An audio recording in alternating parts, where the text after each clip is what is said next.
terkait dengan wawancara tugas saya dalam CGP modul 3.1 itu ada wawancara dengan kepala sekolah kaitannya dengan pengambilan keputusan.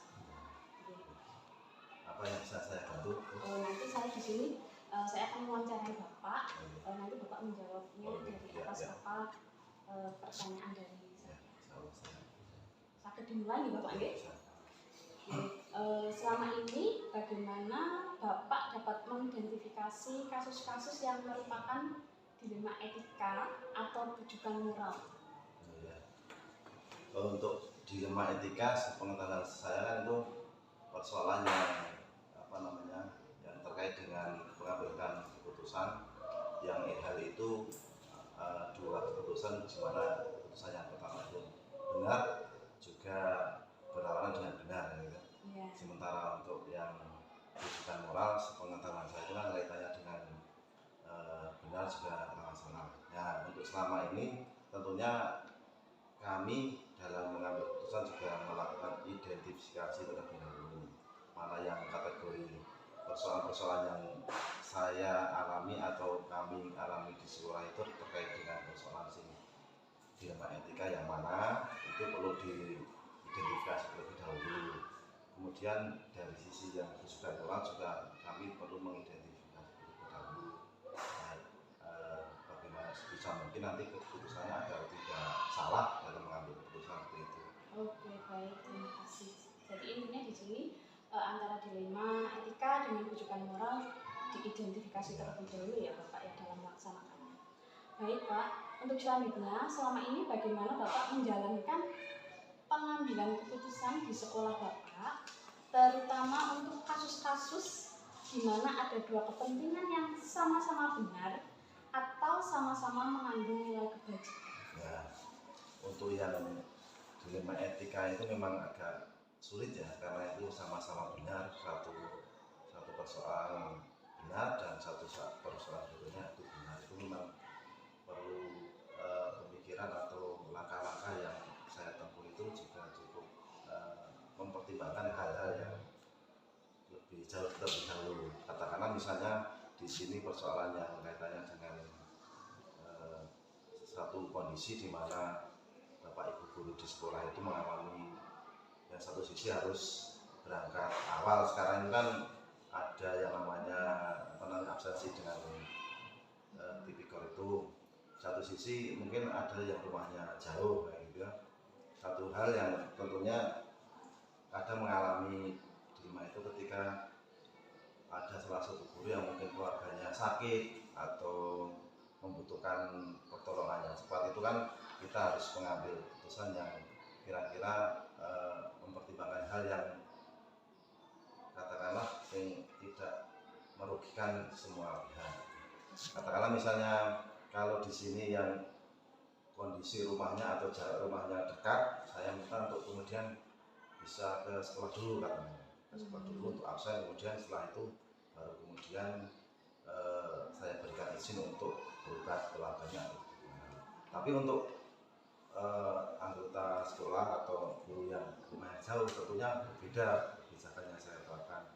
Misalnya rumahnya Magelang atau Jogja yang mungkin keluarganya sakit, itu juga mungkin bisa berubah dulu. Nanti kalau misalnya memungkinkan bisa ke sekolah. Oh, berarti itu sama-sama tetap dilaksanakan ya Pak ya? Cuma prosedurnya yang berbeda. Oke, baik. Nah selanjutnya langkah-langkah atau prosedur seperti apa yang biasa Bapak lakukan selama ini? Ya prosedurnya tentunya tadi ya mencoba untuk menganalisis dulu masalah yang dialami itu seperti apa. Karena setiap orang, setiap individu tentunya mempunyai persoalan yang berbeda-beda. Ini perlu kita coba identifikasi dulu persoalan yang mengalami atau kita alami sendiri itu seperti apa. Saya sendiri kalau mengalami seperti ini keputusannya A, kalau persoalan yang seperti ini tentu keputusannya beda, mungkin bisa dengan kebijakan yang lain gitu. Oke, baik Pak. Untuk selanjutnya Pak di sini hal-hal apa saja yang selama ini Bapak anggap efektif dalam pengambilan keputusan pada kasus-kasus dilema etika? Yang dianggap Bapak efektif itu? Tentunya pendekatan humanistik lah, kalau saya bisa membahasakan seperti itu. pendekatan yang lebih humanis pada suatu persoalan yang itu mempertimbangkan sisi kemanusiaan, walaupun tentunya itu tidak melanggar aturan, tapi yang jelas bagaimana persoalan itu bisa terselesaikan dengan tidak mengorbankan sisi-sisi kebijakan yang harus. Berarti berbasisnya rasa peduli ya Pak ya? Itu. Oke, baik. Hal-hal apa saja yang selama ini merupakan tantangan dalam pengambilan keputusan pada kasus-kasus dilema etika? Kalau tantangannya itu ya seputar mungkin pemahaman, dari sisi pemahaman seseorang dalam hal ini kan, dari sisi pemahaman juga kesadaran masing-masing individu. Ketika saya mengambil keputusan, satu orang dengan orang lain kadang kan berbeda. Itu mungkin kalau tidak adanya rasa pemahaman dan pengetahuan terkait dengan yang saya putusan tadi, mungkin agak bisa dikatakan masing-masing orang itu menerimanya berbeda-beda. Nah, itu tantangan yang harus terselesaikan juga. Lalu kok dengan si A kok bisa seperti ini, kalau dengan si B kok bisa seperti ini.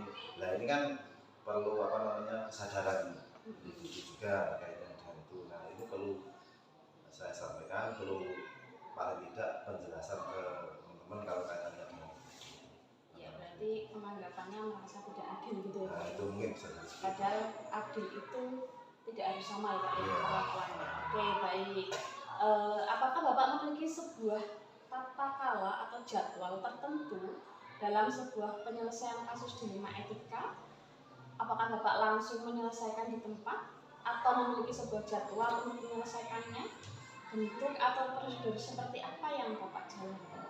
Ya, kalau di buku agenda saya juga saya sisihkan bagaimana kegiatan yang terkait dengan dilema etika juga saya jadwalkan, walaupun itu tidak kemudian secara terus-menerus, tapi paling tidak ada jadwal yang tertulis bagaimana penyelesaiannya itu mengambil keputusan itu sudah terprogram.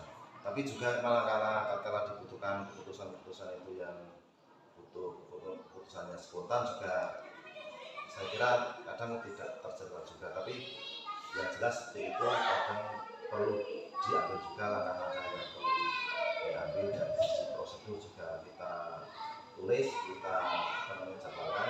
Tapi dari sisi kegiatan yang hal-hal yang langsung istilahnya keputusan mendadak juga sering kali saya lakukan. Oke, baik.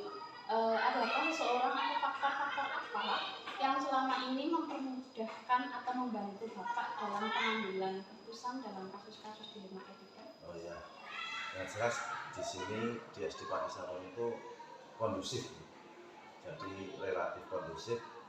Guru-guru yang ada juga sama-sama saling paham dengan tupoksinya masing-masing, jadi relatif untuk keputusan-keputusan yang dilema etika itu bisa dimusyawarahkan dan kemudian tidak merugikan salah satu pihak. Yang jelas potensi yang paling saya sukai di SD Negeri Pati Saron itu masing-masing paham dengan tupoksinya sendiri-sendiri dan sudah menjalankan sesuai dengan yang berjalan semestinya. Oke, baik. Jadi intinya faktornya adalah semua mendukung ya Pak ya, untuk rekan-rekan gurunya ya Pak. Selanjutnya, dari semua hal yang telah Bapak sampaikan, pembelajaran apa yang dapat Bapak petik dari pengalaman Bapak mengambil keputusan dilema etika? Kalau pengalaman yang bisa saya ambil itu yang jelas dilema etika itu butuh identifikasi terlebih dahulu, butuh perenungan, butuh pemikiran yang cukup mendalam. Bagaimana keputusan itu tidak salah. Keputusan itu persoalan yang sama-sama benar itu kadang memang kita membutuhkan hal yang lebih jauh pemikirannya, sehingga dari sini kita belajar bagaimana lebih dewasa, bagaimana belajar lebih menghargai orang, dan bagaimana belajar kita menganalisis persoalan yang lebih mendalam seperti itu.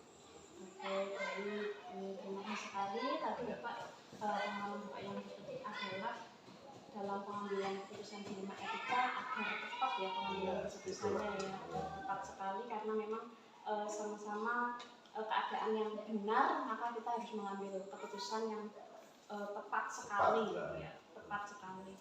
Baik, terima kasih Bapak untuk sesi pertanyaan wawancara dari pihak CGP. Hanya cukup sekian. Apabila saya mengganggu waktu Bapak, saya mohon maaf dan doakan saya cepat lulus. Iya, kalau cepat lulus terus bisa menjadi motivator untuk yang lain. Baik, terima kasih Pak. Sama-sama. Assalamualaikum warahmatullahi wabarakatuh. Baru saja saya telah mewawancarai Kepala Sekolah SD Negeri Pati Sarum, beliau Bapak Saifuddin SPD IMPD, di mana terkait dengan tugas CGP Pendidikan Guru Penggerak Modul 3.1, di mana kami diberi tugas dalam tugas demonstrasi kontekstual terkait dengan mewawancarai kepala sekolah dalam hal pengambilan keputusan dilema etika maupun rujukan moral. Dari hasil wawancara dengan Kepala Sekolah SD Negeri Pati Sarum dapat saya tangkap bahwasannya beliau dalam pengambilan keputusan dilema etika tentu saja mengidentifikasi kepentingan-kepentingan yang ada, mengidentifikasi perihal-perihal karena dilema etika itu adalah benar versus benar, maka beliau dalam pengambilan keputusan tidak bertentangan. Selanjutnya di sini saya amati dari jawaban Bapak Kepala Sekolah SD Negeri Pati Sarum pun juga telah menerapkan 3 prinsip. Salah satunya adalah prinsip berpikir berbasis rasa peduli. Di mana tadi dicontohkan ada Bapak Ibu guru yang minta izin untuk memeriksakan anaknya sakit, maka beliau juga memberikan izin, namun juga beliau menerapkan prinsip rasa peduli, yaitu karena sekarang sistemnya presensi online, maka Bapak Ibu guru yang rumahnya dekat itu bisa absen terlebih dahulu, selanjutnya bisa izin untuk memeriksakan putrinya, dan setelah selesai dalam pemeriksaan kembali lagi ke sekolahan untuk menjalankan tugasnya. Selanjutnya untuk Bapak Ibu guru yang rumahnya jauh, misalnya Magelang ataupun di Wates, Kulon Progo, itu beliau dalam mengambil kebijakan yaitu membolehkan untuk memeriksakan putranya terlebih dahulu, setelah itu baru melaksanakan tugas di SD Negeri Pati Sarum. Jadi tetap kedua-duanya melaksanakan atau berangkat sekolah, namun dalam kondisi yang berbeda. Manakala tadi tantangan-tantangan yang dihadapi di sekolahan terkait dengan pengambilan keputusan atau pengambilan kebijakan yang diambil oleh Bapak Saifuddin ini, yaitu kemungkinan besar ada salah satu rekan atau kawan yang mana hal tersebut kok tidak sesuai dengan apa yang ada di dalam mereka, dalam artian begini, kok dia kok seperti itu ya, kok aku kok ora oleh seperti itu ya. Itu semuanya dimanapun tempat, semua hal tersebut pasti ada, karena memang kita sendiri kadang ada yang belum mempunyai kesadaran diri manakala mana yang lebih utama dan mana yang tidak, karena dalam menerapkan rasa keadilan itu memang tidak harus sama, dalam perlakuannya tidak harus sama, adil itu belum tentu sama. Ini dalam saya amati dalam pengambilan keputusan Pak Saifuddin itu saya rasa sudah adil. Yang rumahnya jauh bisa mengantarkan putrinya terlebih dahulu, kemudian berangkat ke sekolahan, sedangkan yang rumahnya dekat bisa absensi terlebih dahulu baru memeriksakan putrinya baru kembali lagi. Itu saya rasa keputusan yang sudah sangat baik sekali yang diambil oleh Bapak Saifuddin selaku Kepala Sekolah SD Negeri Pati Sarum. Ya, tadi Pak Saifuddin juga dalam pengambilan keputusan juga terdapat 4 paradigma kesetiaan lawan keadilan, serta juga sudah menerapkan prinsip yaitu berpikir berbasis rasa peduli. Selanjutnya juga sudah menerapkan 9 langkah, yaitu dengan cara mencari fakta-fakta di lapangan, mengidentifikasi apakah benar ataukah tidak, dan ternyata itu sudah dilakukan semuanya oleh Bapak Saifuddin sebagai Kepala Sekolah di SD Negeri Pati Sarum. Selanjutnya refleksi dari saya refleksi dari saya tentunya sebagai pimpinan itu harus benar-benar dalam pengambilan keputusan harus dipikirkan secara matang. Apalagi dalam kasus dilema etika. Benar-benar kita harus memikirkan secara matang mana yang paling terbaik di antara yang paling baik, seperti itu. Kadangkala ketika kita sudah mengambil keputusan, pasti di sana, di luar sana pasti akan ada saja yang tidak setuju. Namun semuanya kita dalam pengambilan keputusan harus kita sudah mempertimbangkan konsekuensi yang terjadi nanti dan solusi apa nanti yang akan kita terapkan. Jadi sebagai pimpinan dalam pengambilan keputusan tidak usah terlalu gegabah karena untuk hasil yang maksimal, serta harus mempertimbangkan konsekuensi yang terjadi apabila keputusan yang kita ambil itu dipatahkan, ataupun juga kita harus memberikan solusi yang terbaik atas keputusan yang sudah kita ambil. Selanjutnya sebagai pimpinan pun juga harus paham, juga harus menguasai prinsip-prinsip dalam pengambilan keputusan dan langkah-langkah dalam pengambilan keputusan sesuai dengan 4 paradigma yang sudah dipelajari di dalam CPP. Saya ucapkan terima kasih kepada pendidikan guru penggerak yang mana telah memberikan wawasan dan menambah ilmu bagi saya dalam pengambilan keputusan sebagai pemimpin pembelajaran. Terima kasih. Wassalamualaikum warahmatullahi wabarakatuh. Salam bahagia.